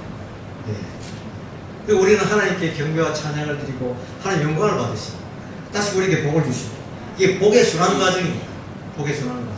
그것이 잘 이루어질 때 지구의 엔트로피가 유지됩니다. 연력학 제2법칙으로 빠지지 않는 거예요. 그래서 저는 가인이 가는 곳마다 땅이 소출되지 않는다고 하는 건 뭐냐? 복의 단절이에요. 그러면 가인이 갈 때에 나쁜 에너지가 땅에다가 발산하게 되니까 땅은 뭡니까? 소출을 못 내는 거예요. 시골에도 농사 짓는 분이 맨날 밭에 나가 논에 나가서 아이고 벼가 잘 자라네 이렇게 하면 벼가 더 잘 된대요. 여러분. 네. 어떤 분도 음악까지 틀어줘. 그럼 더 잘 된다는 거예요. 근데 가인이 쓰디쓴 물을 가지고 돌아다니는데 피조세계가 함께 고통받는 거예요. 네. 그러니까 이것은 창조의 원리입니다. 하나님과 인간과 피조세계의 관계에서 창세기 1장 28절 말씀이 나와있죠. 하나님이 그들에게 복을 주시며 하나님이 그들에게 이르시되 생육하고 번성하여 땅에 충만하라. 땅을 정복하라.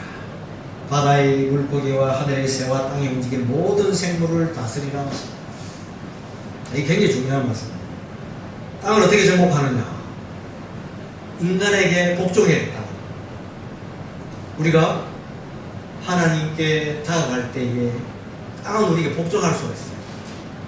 예수님께서 제자들과 갈릴리 호수를 지날 때 폭풍이 불어가지고 배가 뒤집어질 것 같아요. 그런데 예수님께서는 그냥 코만 보고 주무셔. 제자들은 막 불불 떨면서 죽게 되었다고 드디어 예수님을 막 깨웁니다. 믿음이 있는 제자 같으면 어떻게 해야 돼? 예수님 옷자락을 딱 잡고 멈추어라 바다야, 파도야 잠잠하라, 이래야 되는 거예요. 예. 왜냐하면 하나님 믿고 이 땅을 정복하라고 그랬잖아요. 명하는 말 듣는 거예요.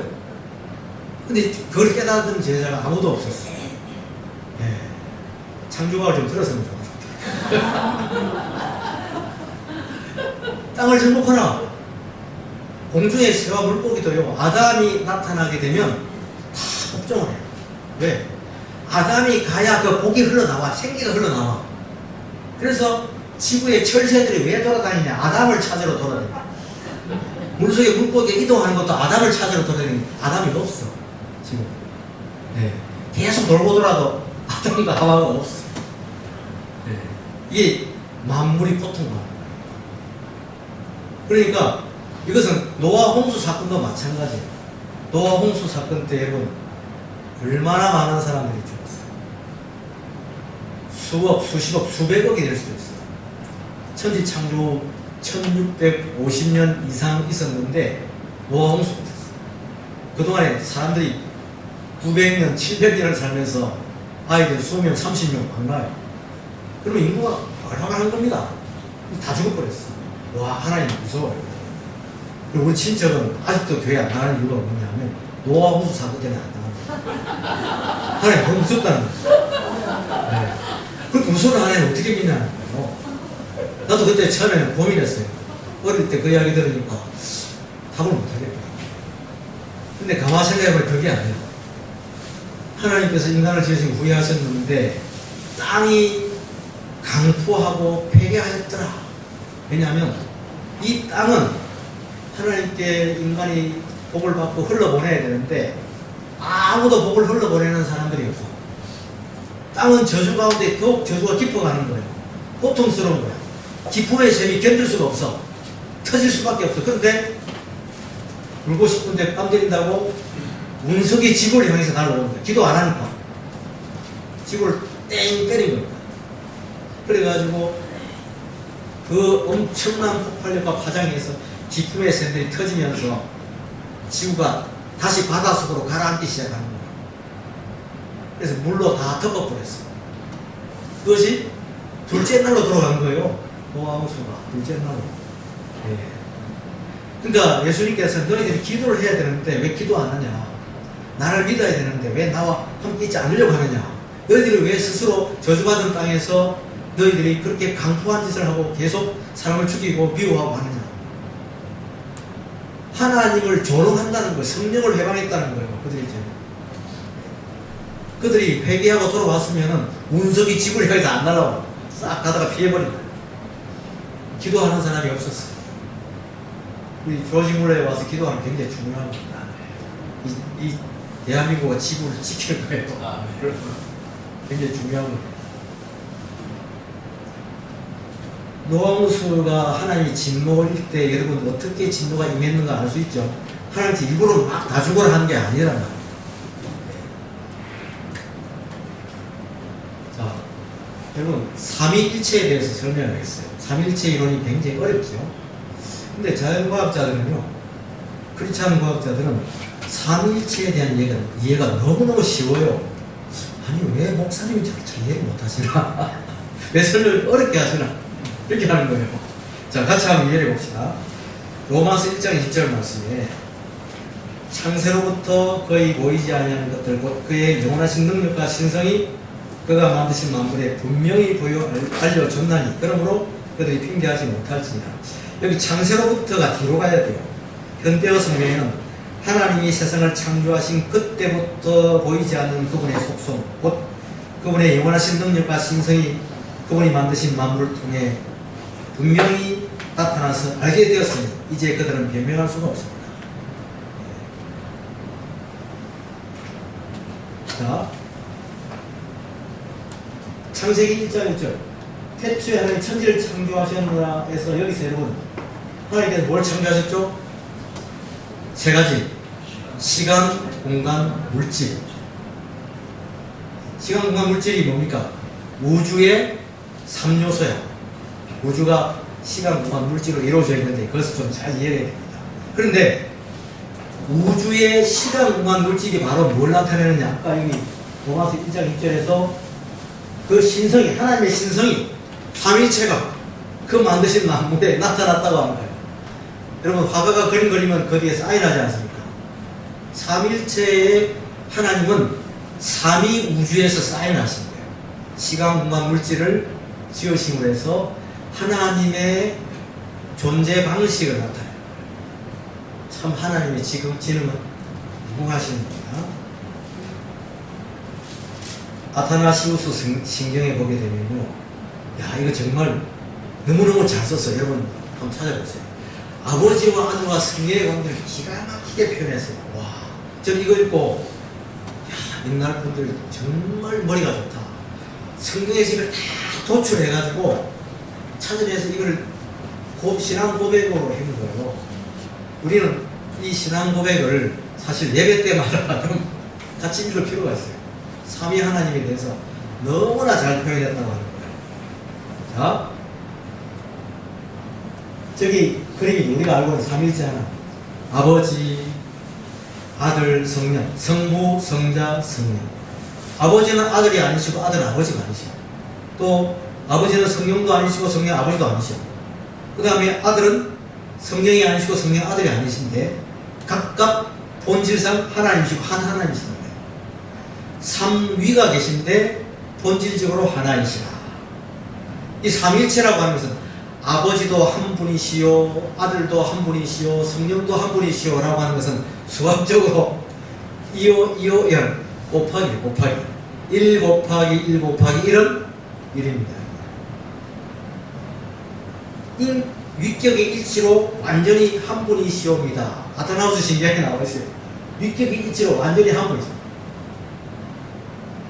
자, 양태로는 뭐냐면 물이 있는데 그것이 액체의 물이 얼음도 되고 끓으면 기체도 되고 하나가 여러 가지 변하죠.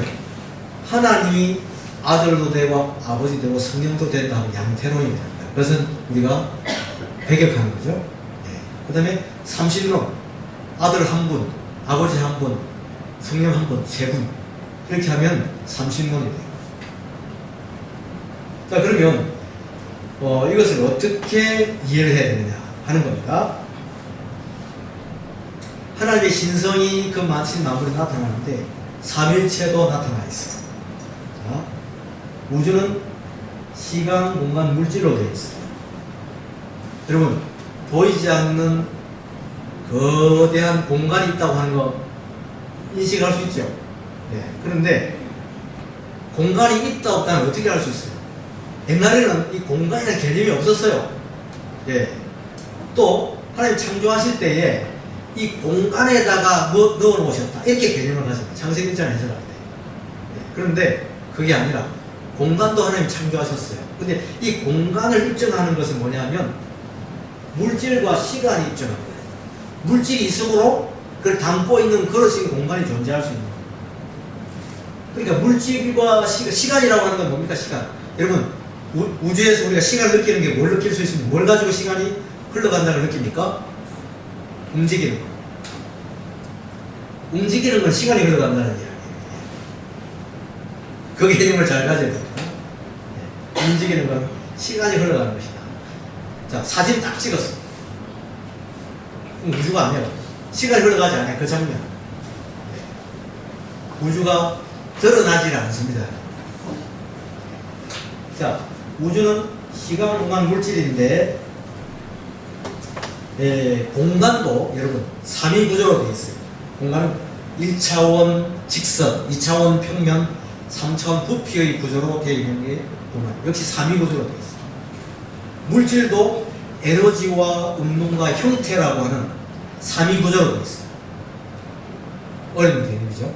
정관 물질도 3위 개념입니다. 시간도 과거, 현재, 미래를 우리는 항상 겪고 있어요. 과거, 전부 다 우주가 3위 구조 연속으로 되어 있습니다. 자, 그런데 3위 하나님은요,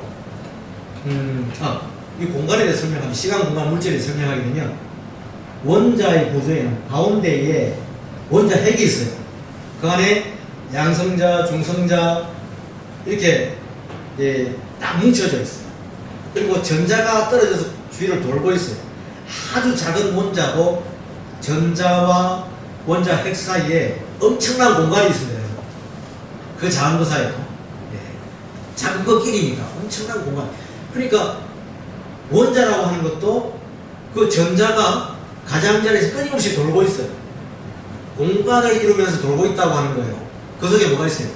돌고 있다? 시간. 원자, 핵, 전자는 물질이죠. 그러면 뭡니까?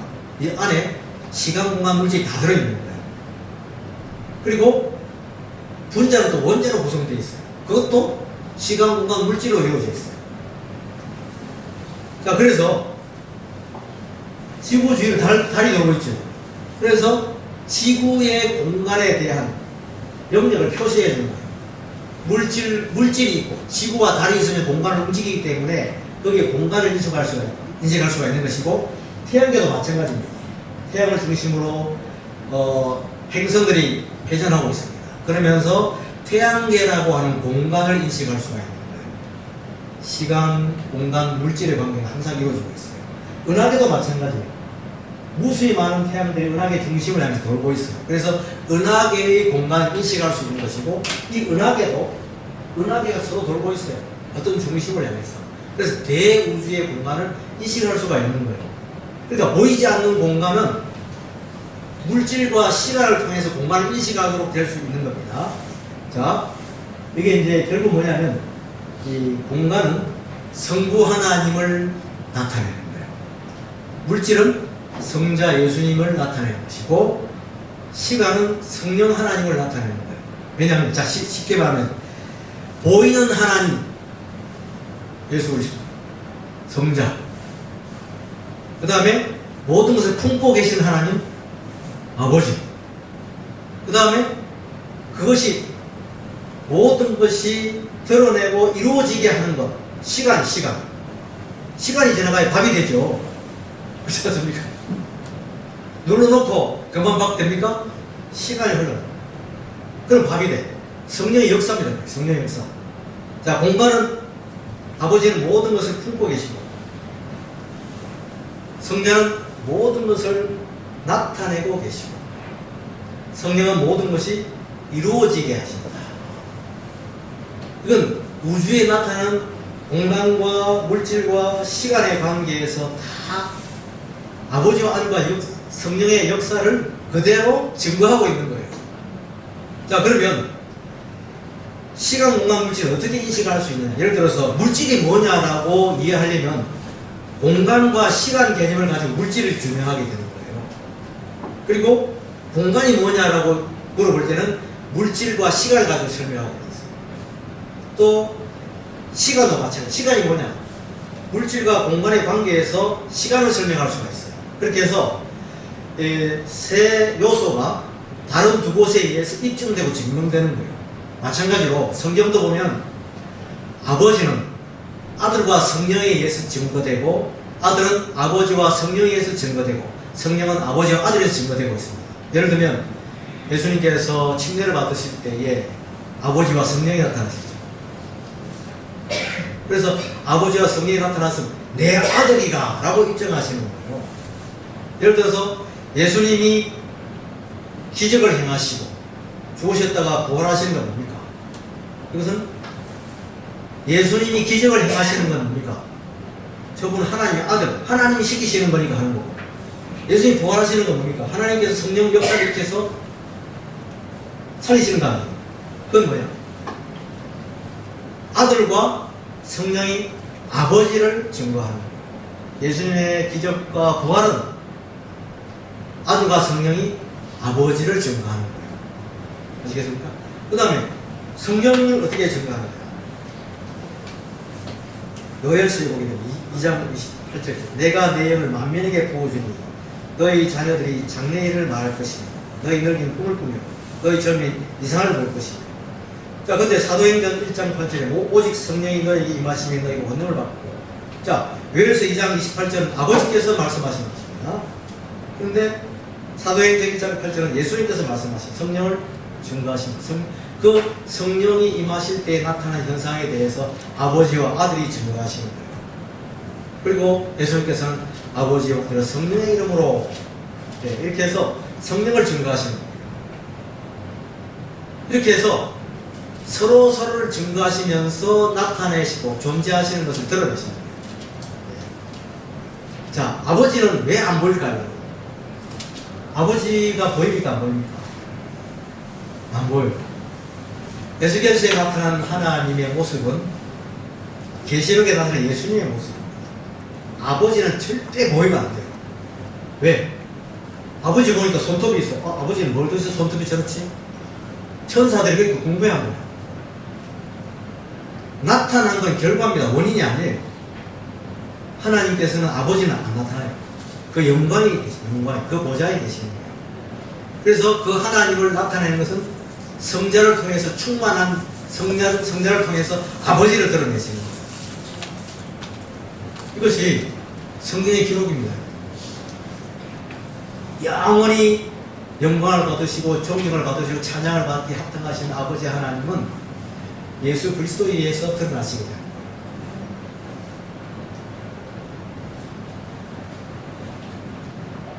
삼일째 하나님께서 우주를 창조하실 때에 어떻게 창조하시는지 생각합니다.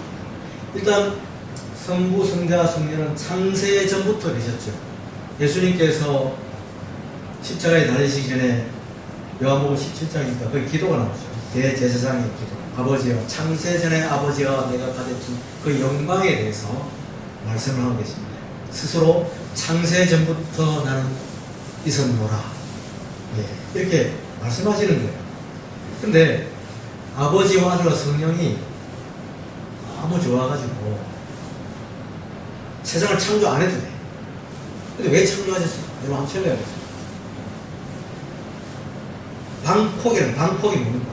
일본 사람들, 한국 사람 방폭이 있어. 방에 밖에 안 나옵니다. 아버지, 아들, 성령이 너무 좋아. 영광을 보는데 그냥 계속 계신 거야. 그러면 너무 좋아서 한쪽으로 계속 쏠려버리면 세상을 창조하지 않으십니다. 그런데 삼위 하나님께서는 서로를 기쁘시게 하죠. 기쁨을 충만케 하시기 위해서 피조세계를 창조하십니다. 기쁨을 넘치시게 합니다. 그래서 세상을 창조하시는데 피조세계를 창조하실 때 서로를 증거하며 나타나게 하십니다. 아들이 이 창세전에 그 영광의 세계에서 아버지 품 안에 계시다가 이 공간을 만드시고 그 안으로 들어오시는 것을 프로토토코스라고 해요. 프로토토코스. 골로새서 1장 15절에 예수님은 보이지 아니하는 하나님의 형상이시요 모든 피조물보다 먼저 나신 이시니. 이 먼저 나신 이신이를 갖다가 여호와의 증인들이 오해를 했어요. 먼저 태어났다. 하나님께 피조되었다. 창조되었다. 그래서 그들의 성경은 예수님을 첫 창조물이라 이렇게 나와요. 성경에는 예수님이 창조되었다, 피조되었다 한 군데도 없어요. 이 프로토토코스라고 하는 건 뭐냐면요. 예를 들어서 어머니 뱃속에 아이가 있고 세상에 나올 때 공간 이동하는 걸 프로토토코스라고 해요. 그것이 먼저 나셨다고 하는, 나셨다 하는 것은 뭐냐, 프로토토코스 되었다라고 하는 거예요. 공간 이동을 했다는 이야기입니다. 그래서 창세전에 계셨던 성자께서 이 공간을 만드시고 그 안으로 들어오시는 것이 골로새 1장 15절 말씀이에요. 그는 보이지 아니하신 하나님의 형상이시요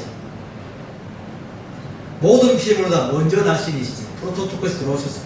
거기서 그분이 말씀으로 아버지의 뜻대로 첫째 하늘과 둘째 하늘과 셋째 하늘을 만들어내시는데, 그것도 거기에 워낙 지능이 무궁하셔서 아버지와 아들 성령을 다 표현하시면서 만들어내시는 거예요. 시간, 공간, 물질의 우주를 창조하시는 거예요. 그러면서 아버지는 아들을 충만케 하시고 서로를 드러내시고 증거하시기 위해서, 또 이 우주를 창조하심으로 영광을 나타내시고 영광을 받으심으로 해서 기쁨이 충만케 되는 거예요. 그리고 우리 인간을 만들어낼 때는 그 기쁨에 충만한 영광에 참여하도록 우리를 만드시는 거예요. 예. 여러분, 우리가 이렇게 살아가는 거 기적 중에 기적입니다, 여러분. 엄청난 기적이에요. 우리가 성경의 진리를 공부해 나가면서 또 창조과학이 증거하는 것도 마찬가지입니다. 우리는 보통 존재가 아니에요. 우주의 진리를 아는 존재입니다. 우리는 주님께 주신 영원한 생명을 받아서 영원히 주님과 함께 영광을 누리면서 그 영광에 참여하면서 하나님의 기쁨에 참여하면서 영원히 살아가는 겁니다.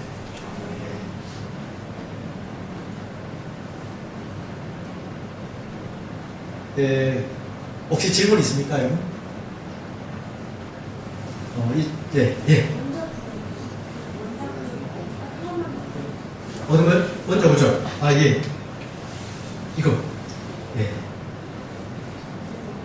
됐어요? 예. 이 원자 구조도 참 신비한 거예요. 정말 하나님께서 세상을 창조하실 때 이런 원자 구조, 전자 구조라고 하는 거는요, 기가 막힌 지능입니다. 어떻게 이렇게 창조하시고, 우리는 사실 전부 우리 안이 공간 덩어리야. 차 있는 게 아니에요. 다 비어 있어요.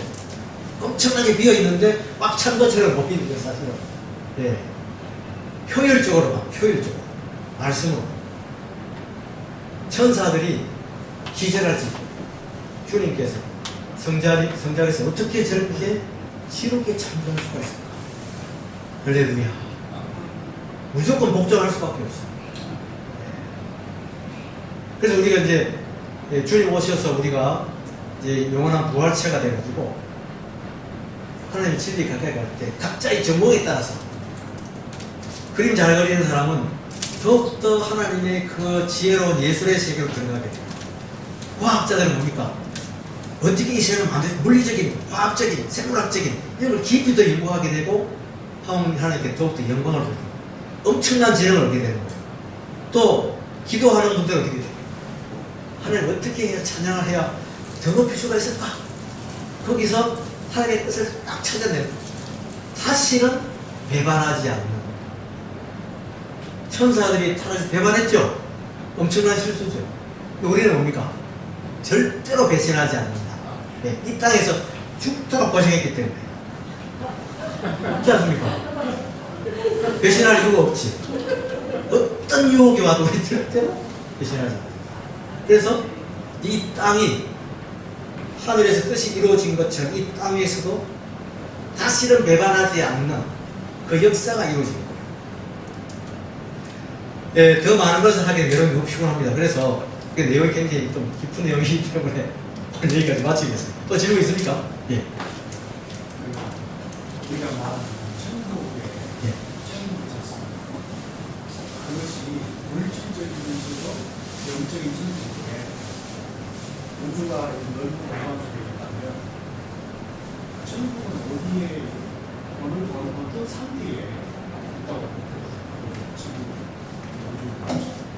그러니까 제가 이제 성경에서 보면 첫째 하늘과 둘째 하늘과 셋째 하늘이 있어요. 그 셋째 하늘은 하나님 아버지의 영원한 영광이 계시고 거기에 예수님도 가셨고 천사들이 천만 천사들이 있는 곳인데 예수님께서 부활하시고 난 이후에 승천하셔서 올라가신 거예요. 올라가셨다. 그죠? 하늘 높이 올라가셨어요.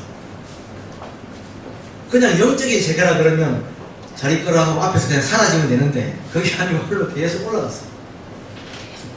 어디는 가셨다는 이야기예요. 그것이 천국인데 세 번째 하늘이라고 하는 것은 우주의 한 중심에 있을 것이다. 예. 그거는 위치상으로 우리가 북편 허공이다 이렇게도 할 수 있겠지만 우주로 볼 때는 모든 우주의 한 중심에 거대한 천국이 존재할 것이다. 거기는 우리가 한 번쯤 다녀와야 돼. 왜? 부활해서 우리는 그걸로 가는 거예요. 그 천국에. 가서 하나님의 정말 영광된 그 영광된 모습을 바라보고 사실은 변치 않는 존재들이 되면서 이 우주를 바라보면요. 우주가 다 사라지는 게 아니에요. 이 우주는 하나님께서 엄청 수고해서 지으신 거예요. 그럼 다시 우리는 뭡니까? 온대 복귀 지구로 와야 돼. 지구에서 에덴이 다시 열리면서 우리가 이 땅에서 영원토록 연속 살아가는데 우리는 셋째 하늘도 가고 여기도 오고 또 다른 은하도 갈 수 있어요. 거기에 우리와 같은 하나님의 형상이 있는지는 알 수 없지만 저는 개인적으로 있다고 봐요. 거기 우리가 UFO라고는 아니에요. 그건 아니고 절대로 과학이 힘으로 갈 수 없는 것이야. 사탄이 온 천하를 깨면서 돌아다녀도 아무도 거기 있는 선악을 알게 하는 나무 열매 안 따먹어. 안 따먹는데 지구에서만 따먹었어. 이 형편은 지구에서. 그런데 창조주 하나님께서 지구에 와서 인간으로 오셔서 끌어안고 자신을 죽으시면서 죄를 용서해달라고 아버지께 빌고 죽으시고 부활하시는 극적인 장면을 온 우주가 알게 되는 거예요. 그래서 계시록 4장 5장에 보게 되면 모든 피조물들이 아버지와 어린 양에게 엎드려 경배하는 거예요. 천사와 24장로와 어린 양에게 복이 있으나 영원토록 능력과 찬양과 영광이 영원토록 있어. 왜? 우리가 망해가는 우리를 다시 살려주시고 보잘것없는 저 지구까지도 품고 계시는데 우리는 그 하나님을 영원토록 섬겨야 된다. 그래서 모든 피조물들이 엎드려 경배하는 거예요. 그 장면이 거기 나와요. 제가 대답을 했는데 이게 저기가 지구는 풀어지는 거잖아요. 지구는 다 풀어지는 거고 그리고 새 하늘과 새 땅이 내려오는 거고 새 창조하시면 새 예루살렘이 여기가 수도. 하나님 계신 곳. 하나님 계신 곳이 수도잖아요. 전 우주와 모든 것들이. 그러니까 이 지구는 풀어지고 하나님 새로 새 하늘과 새 땅을 만드시고 새 예루살렘 이곳에 임하는 거거든요. 여기 지구에. 그러니까 여기가 수도, 여기가 수도의 역할을, 그러니까 하나님 계신 곳이 수도니까 결국은. 그러니까 뭐냐면 세 번째 하나도 있지만 이 지구는 일단 그 사도 베드로의 말대로 불 가운데 들어가야 됩니다. 왜냐하면 죄가 얼룩진 기록이 있어요. 그걸 다 태워야 돼. 땅 속에는 과거의 문명의 제약의 문명도 있어요. 그걸 다 태워야 돼. 태우고 난 뒤에 이 땅이 예전의 에덴처럼 아주 놀라운 변화, 새하늘과 새 땅이 이 땅이 열리고 이 지구는 전 우주에서 기념비적인 우주가 돼요. 지구가 돼요. 왜냐하면 창조주께서 여기 인간으로 오셔서 온 우주를 구원하신 장소가 되기 때문에 거룩한 장소가 되는 거예요. 네. 저는 그렇게 생각하는데 꼭 관계되는 건 나중에 개인적으로 또 나눠서 또 혹시 오늘 강의 중에 저 부분에 대해서 잠깐 더 얘기하면 지금 한국교회의 모든 성도들이 갖고 있는 하나님의 창조한 지구가 불태워버리고 없애버리고 전혀 새로운 공간으로 간다라고 이곳에 그런 생각을 갖고 있는 분들이 많이 있는데 그건 아니고 지금 우리 인호 교수님이 참 얘기를 잘하고 있는데 그 오염되고 죄악된 모든 것들을 다 불태워서 그것들은 없애지만 창조 원래의 그 죄가 없던 상태, 에덴과 같은 상태보다도 나는 더 영광스럽다고 보는데 그런 상태로 이 땅을 회복시켜가지고요. 그리고 우리가 1000년 동안 여기서 왕노릇 할 수 있고 아주 너무나 위대한, 그건 죄가 없어요. 죽음이 없어요. 그런 것으로 회복시켜 주십니다.